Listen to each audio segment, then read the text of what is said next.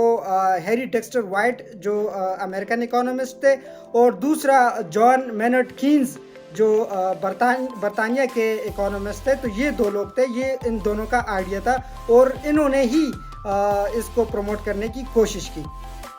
IMF basically 3 کام کرتا ہے، جس میں نمبر 1 لینڈنگ ہے، نمبر 2 سرویلنس ہے، اور نمبر 3 کیپیسٹی بلڈنگ ہے۔ اور اس کا جو بنیادی کام تھا اس وقت وہ یہ تھا کہ یہ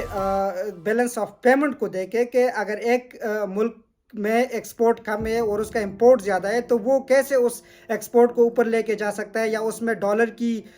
فراوانی کیسی ہوگی کہ اس کو امپورٹ میں پھر مسئلہ نہ آئے، اور ملک میں جو کرنٹ اکاؤنٹ ڈیفیسٹ ہو وہ کم سے کم رہے۔ اور دوسرا جو اہم کام تھا وہ تھا کہ IMF جو ایکسچینج ریٹ ہے وہ اس کو مانیٹر کرے کہ جو کرنسیز کے درمیان میں ایکسچینج ریٹ ہے اس کو برقرار رکھا جا سکے، تاکہ کوئی اس میں اسپیکولیشن نہ ہو، کوئی کرنسی اپنی اصل حالت سے زیادہ اوپر نہ جائے اور نہ کوئی کرنسی اپنی اصل حالت سے نیچے جائے۔ کیونکہ اس وقت گولڈ سٹینڈرڈ ہوتا تھا جو بعد میں امریکن پریزیڈنٹ رچرڈ نکسن نے ختم کیا تھا، لیکن اس وقت IMF کا بنیادی کام یہ تھا کہ یہ بیلنس آف پیمنٹ کو دیکھے اور ساتھ ساتھ یہ ایکسچینج ریٹ کو مانیٹر کرے۔ لیکن سب سے جو خطرناک چیز ہے IMF کے قرضوں میں وہ یہ ہے کہ یہ اسٹرکچرل ایڈجسٹمنٹ پروگرامز لے کے آتا ہے، یعنی یہ جس ملک کو قرضہ دیتا ہے تو یہ اس کی پالیسیز کو الٹر کرتا ہے۔ آپ نے پاکستان میں بھی اکثر سنا ہوگا کہ جب یہ IMF کے ساتھ مذاکرات کرتے ہیں تو IMF ایک لمبی فہرست ان کو تما دیتے ہیں کہ آپ پرائیویٹائزیشن کریں، آپ اس چیز پہ ٹیکسز لگائیں، آپ سبسیڈیز کو ختم کریں، آپ سوشل انویسٹمنٹ کو کم کریں، اور آپ ایک ایسی اکانومی بنائیں جس میں پروفیٹیبل اکانومی ہو۔ لیکن یہ باتیں ایک غریب ملک کے لیے ماننا مشکل ہوتی ہے، کیونکہ اگر وہ سبسڈیز ختم کرے تو اس سے بجلی مہنگی ہو سکتی ہے، آٹا، چینی، دال، یہ سب چیزیں مہنگی ہو سکتی ہے، تو ایک مہنگائی کا طوفان آتا ہے، پھر بے روزگاری بڑھتی ہے۔ تو یہ جو پالیسیز کو الٹر کرتا ہے یہ اس کا ایک خطرناک ٹول ہے IMF کا۔ دوسری طرف جو چیز ہے وہ ہے ورلڈ بینک۔ ورلڈ بینک بذات خود بھی بینک نہیں ہے، اس کو صرف نام دیا جاتا ہے ورلڈ بینک، بلکہ یہ ایک کنسورشیم ہے 5 آرگنائزیشن کا، جس میں international bank for reconstruction and development ہے، اور دوسرا جو اس میں ادارہ ہے وہ انٹرنیشنل ڈیولپمنٹ ایسوسی ایشن ہے، تیسرا جو اس میں ادارہ ہے وہ انٹرنیشنل فائنانس کارپوریشن ہے، چوتھا جو اس کا ادارہ ہے وہ multi lateral investment guarantee agency ہے، پانچواں جو اس کا ادارہ ہے وہ ہے international centre for settlement of investment disputes. تو یہ 5 ادارے مل کے ورلڈ بینک کو بناتا ہے، اور ورلڈ بینک IMF کی طرح شارٹ ٹرم لون نہیں دیتا بلکہ یہ لانگ ٹرم پروجیکٹس میں انویسٹ کرتا ہے، جیسے کہ ڈیمز ہے، سکولز ہے، روڈز ہے، پورٹس ہے، ایئرپورٹس ہے۔ تو یہ جو بڑے بڑے پروجیکٹس ہیں اس کے لیے ورلڈ بینک لون دیتا ہے۔ ورلڈ بینک جو ہے وہ پالیسی کو الٹر نہیں کرتا بلکہ وہ ایک سجیشنز مانگتا ہے کہ آپ کے پاس کتنا ہی اکنامک پوٹینشیل ہے تو وہ بتائے، اور اس اکنامک پوٹینشیل کو خود اسیس کر کے تو اس کے مطابق وہ انویسٹ کرتا ہے۔ تو یہ ممالک، یہ جو 190 ممالک جو ہے وہ IMF کے ممبر کنٹریز ہے، اور 180 تک جو ممالک ہے وہ ورلڈ بینک کے ممبرز ہے۔ اب دنیا میں ورلڈ بینک بھی اکیلا ادارہ نہیں ہے کہ وہ لون دیتا ہے، یا ورلڈ بینک بھی کوئی اکیلا ادارہ نہیں ہے کہ وہ صرف لون دیتا ہے، بلکہ اس کے مقابلے میں اور بھی کمپٹیٹرز ہیں، جیسے کہ نیو ڈیولپمنٹ بینک اور ایشین انفراسٹرکچر انویسٹمنٹ بینک۔ یہ جو دو بینکس ہیں یہ بھی اسی طرح کے قرضے دیتا ہے، لیکن یہ جو IMF اور ورلڈ بینک امریکن اور یورپ کے جو انٹرسٹ ہے اس کو پروموٹ کرتا ہے، اور یہ جو دو اور بینکس ہیں یہ رشیا اور چائنا کے جو انٹرسٹ ہے ان کو پروموٹ کرتا ہے۔ اور یہ ایک الگ بات ہے کہ رشیا اور چائنا خود بھی IMF اور ورلڈ بینک کے بھی ممبرز ہیں۔ اگر ہم اس کی تاریخ پر نظر دوڑائیں تو سب سے پہلے جو لون تھا وہ 1 مارچ 1947 کو فرانس نے لیا تھا، اور پاکستان نے جو اپنا پہلا لون لیا تھا IMF سے وہ 1958 میں لیا تھا۔ اب تک دنیا میں سب سے زیادہ لون ارجنٹینا نے لیا ہے، جس کی مالیت تقریباً $42 بلین ہے، اور پاکستان کی جو لون کی اماؤنٹ ہے وہ تقریباً $7 بلین ہے۔ تو یہ لون پاکستان نے IMF سے لیا ہے۔ اسی طرح اگر ورلڈ بینک کی لونز کی بات کریں تو اس میں ٹاپ 10 کنٹریز میں انڈیا بھی آتا ہے اور چائنا بھی آتا ہے۔ انہوں نے اپنے کنٹریز میں یہ پیسے انویسٹ کیے اور غربت سے نکل آئے۔ لیکن یہ تو ورلڈ بینک اور IMF کا ایک اچھی سائڈ تھی، لیکن اس کے کچھ ان ریٹن گولز بھی ہے، جیسے کہ یہ پوری دنیا میں ملکوں کو کنٹرول کرتا ہے، یہ ان کی پالیسیز کو الٹر کرتا ہے، تو امریکہ اس کو ایز اے کنٹرولنگ ٹول استعمال کرتا ہے۔ اور سوال یہ پیدا ہوتا ہے کہ امریکہ کیوں اس کو کرتا ہے، کیونکہ IMF میں ووٹنگ رائٹس جو ہے وہ سب سے زیادہ امریکہ کے پاس ہے، کیونکہ سب سے زیادہ جو پیسے پڑے ہوئے وہ امریکہ کے ہیں، اور اس کے پاس 17% جو انویسٹمنٹ ہے وہ امریکہ کی ہے، تو 5ویں حصے داری کی جو ووٹنگ رائٹس ہے وہ بھی امریکہ کے پاس ہے۔ اس لیے آپ کو اکثر دیکھنے میں ملتا ہے کہ جب کوئی ملک مشکل میں پھنستا ہے جیسے کہ پاکستان، تو اگر IMF کے شرائط سخت ہوتے ہیں تو وہ کنٹری امریکہ کے پاس چلی جاتی ہے، اور وہ پھر کہتے ہیں کہ ان کو آسان شرائط پر قرضے دیں، جیسے کہ مشرف کے دور میں پاکستان کو آسان شرائط پر قرضے دیے تھے کیونکہ اس وقت امریکہ کے انٹرسٹ تھے۔ ابھی جو یوکرین کو IMF نے قرضے دیے تو وہ بھی آسان شرائط پر قرضے دیے کیونکہ اس میں امریکہ کے انٹرسٹ ہے۔ اس کے علاوہ کچھ چیزیں ایسی ہے کہ جو IMF اور ورلڈ بینک کے گولز میں لکھی ہوئی تو نہیں ہے، لیکن یہ اس کو پروٹیکٹ کرتا ہے، جیسے کہ یورپ اور امریکہ کے انٹرسٹ کو یہ ہر فورم پہ پروٹیکٹ کرتا ہے۔ اور اس کی سب سے بڑی وجہ یہ ہے کہ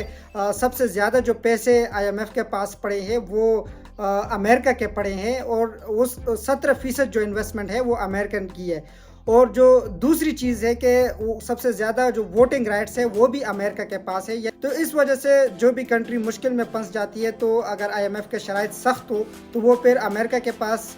چلا جاتا ہے، اور امریکہ پھر IMF کو کہتا ہے کہ ان کو آسان شرائط پر قرضے دے، جیسے کہ مشرف کے دور میں امریکن انٹرسٹ تھے یہاں اس ریجن میں تو پاکستان کو آسان شرائط پر قرضے دیے تھے۔ اب اگر یوکرین کے ساتھ امریکن اور یورپ کے انٹرسٹ ہے تو اس کو بھی آسان شرائط پر قرضے دیے۔ اسی طرح یہ اگر کسی ملک میں امریکن انٹرسٹ نہ ہو تو یہ سخت سے سخت شرائط ان کے سامنے رکھتے ہیں اور ان کو قرضے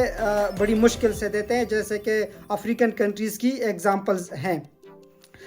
اس کے علاوہ یہ ایک کیپٹلسٹ ورلڈ کو پروموٹ کرتا ہے، ان پہ ایک یہ بھی تنقید کی جاتی ہے، لیکن چونکہ اب دنیا کی زیادہ تر جو کنٹریز ہے 190